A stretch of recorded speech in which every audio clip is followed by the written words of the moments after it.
I tell you, it's been a great pleasure for me to be with all of you today, and I think we really had a wonderful master class.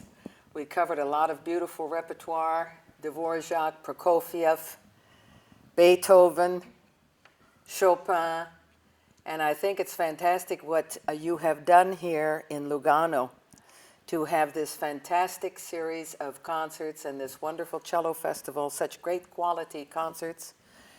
And it's just fantastic that Lugano offers these beautiful concerts free to the public. I've never seen anything like this in any other country of the world. This great quality and giving it to the public for free. Just wonderful. Just has been a great experience. And of course, as we know, Lugano is a gorgeous place to be. So I've been very happy to be here for these days. Well, I think that with the wonderful teachers that I was privileged enough to study with, first of all, my father was a wonderful teacher. He was my first teacher. He played all the stringed instruments. He was a dealer in rare violins and cellos, so I've always been very spoiled with having a beautiful instrument and bows. And he himself had a very beautiful tone, a wonderful musician, and then when I was 13, I studied privately as the first private student of Piatigorsky. And he was the great poet of the cello.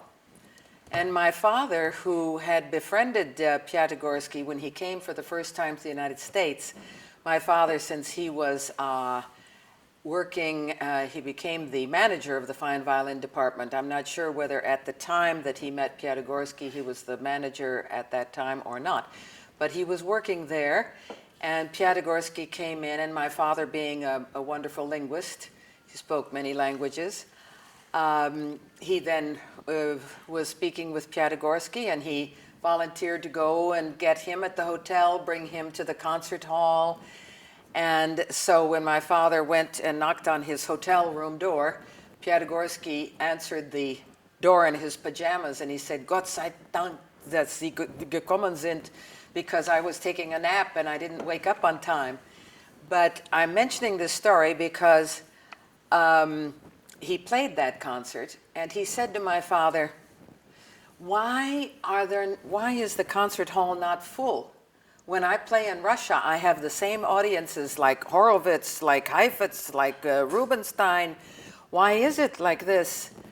And my father had told me that he had heard Pablo Casals play 8 times.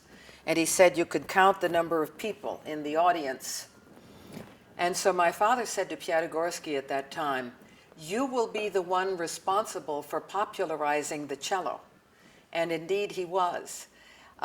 He was a great poet on the instrument, and wonderful, wonderful talent, wonderful facility. And so the next day, my father read the reviews in the newspaper to him, and the title was, "Piatigorsky is the John Barrymore of the cello."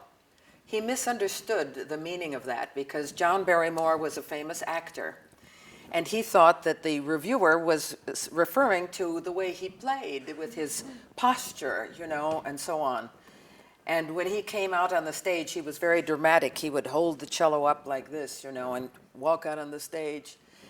And so my father explained to him, no, they don't mean that you are acting. What they mean is that John Barrymore is the greatest actor in the world today, and you are the greatest cellist in the world today. And he said, no, there is one greater, Ennio Bolognini.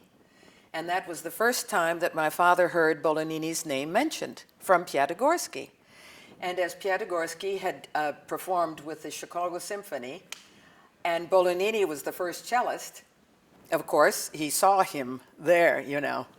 But at any rate, the approach to playing the cello with Piatigorsky, with the great Maurice Maréchal, I studied with Piatigorsky when I was 13, and then I went to a study with Maurice Maréchal when I was 16 at the Paris Conservatoire. And I stayed there for 2 years before winning the first prize in cello and in chamber music. And then I began my international career at age 18. But also, Bolognini, I learned so much from him. And I studied with Pierre Fournier. And these are the great, great cellists who bring with them the traditions of great cello playing.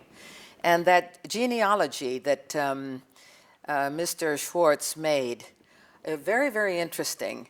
It has me here as the last one, and then it goes up and shows the lineage to Piatigorsky, Marichal, Fournier, Bolognini, and then it shows all the genealogy of all their great teachers.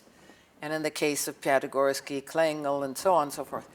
So what I enjoy when I give a master class, as we had today, is not only to bring to you the experience of my many decades of concertizing, but also to bring the teachings of these great, great cellists who played in the great style of cello playing, which was, our instrument is the closest to the human voice.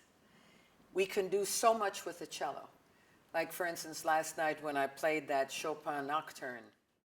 So at any rate, I think that the cello being the closest to the human voice, I remember that Piatigorsky said to me, if you sing a phrase, as we spoke about today, you sing a phrase to yourself. The voice is always right. It comes out right. Now play the cello as you just sang it. We saw earlier someone who played something. I said to that person, sing it to yourself. Sing it for us. He sang it in a beautiful phrasing. Now he applied it to the cello, and it sounded the way it should sound.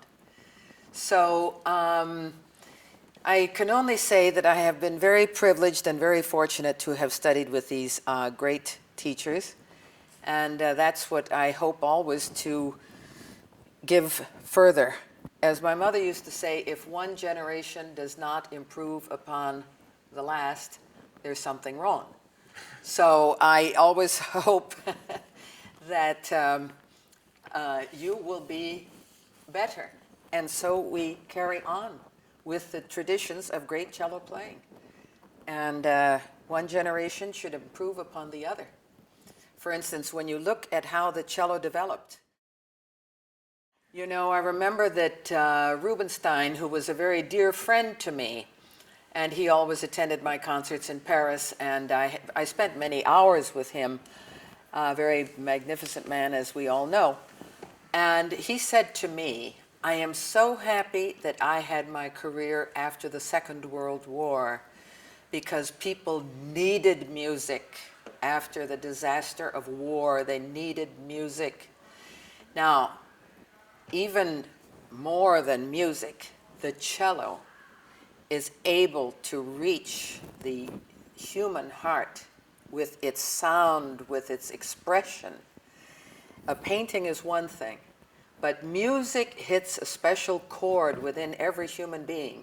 Every great leader has recognized the power of music, the meaning of it.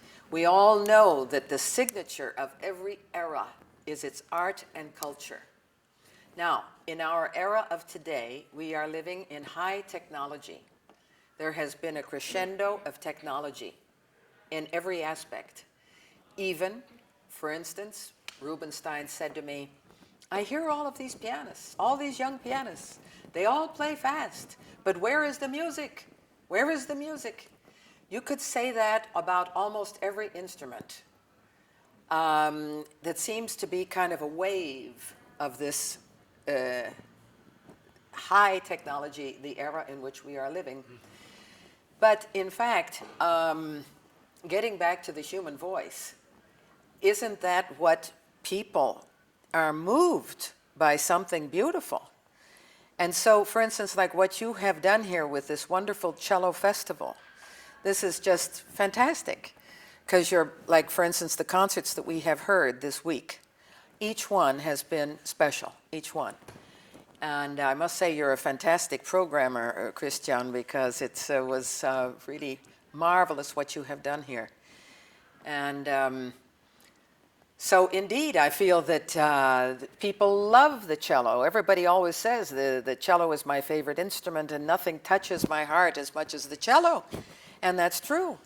That's true. It's a great, great instrument, and we are here to give joy to people through music. And I really sincerely believe that in our world today, where so many things of beauty have been destroyed, they've done their best to destroy religion. The rock and roll, which has taken over with this beat, beat, beat. It's based on what? Rock and roll. I shouldn't say what I really think, because the people who like rock and roll are not going to like it, but we know on what it is based. And also this beat, beat, beat. That's almost like a deadening impact for the young brains. So that, you know, people go to discotheques and things like that. The music is so loud, not only do you lose your hearing, but in fact you lose the art of conversation, because now this beat is taking over, you know? So, so different from what we are creating with the cello, with our talking about beautiful phrasing, about how to play a certain note, how to make something more beautiful. So our life is spent in beauty, and we want to present something beautiful to the audience. And you can see how much the audience appreciates it. And so I remember when I played in Japan for this 5-week concert tour, hundreds of people would wait after each concert, and they would come up to me and they would say, "You are from the golden age. People don't play like this anymore." That's true. It's a different style, that it's more like aggressive type of playing. And instead of beating the cello, as so often you hear people beating the cello, caress the cello. It's a beautiful instrument of love, you know, and that's why I love so much the title that you chose, Cello Love. Yes, that's it. Cello is synonymous with love. It's just everything about it, every phrase, you know. And it's interesting because you see so many people today playing the cello with phenomenal histrionics, you know, and all of this face making. I remember the great violinist Ruggero Ricci said to me, "Christine, we're living in an era where people go to the concert hall with their eyes open, and they go to the museum with their ears open. In other words, dependent on other people's opinions about what do you think of this modern painting disaster, you know." And so that's the thing. Now, that's why I enjoyed so much the cellist the other evening. He played the most difficult piatti, and his face was absolutely serene. None of this histrionics, you know. And so that is much to be appreciated. And yes, I've enjoyed very much every minute that I've spent here in this wonderful festival here in Lugano. What is music for me? Can I live without breathing? No. Can I live without music? No. Do I feel happy that I have a life in music? I have spent my life in music, perfecting and constantly seeking beauty. And that has been the most satisfying life I could imagine myself having. And I have loved all of my life in music. Needless to say, everything is not all roses, but it's all part of life. So, indeed.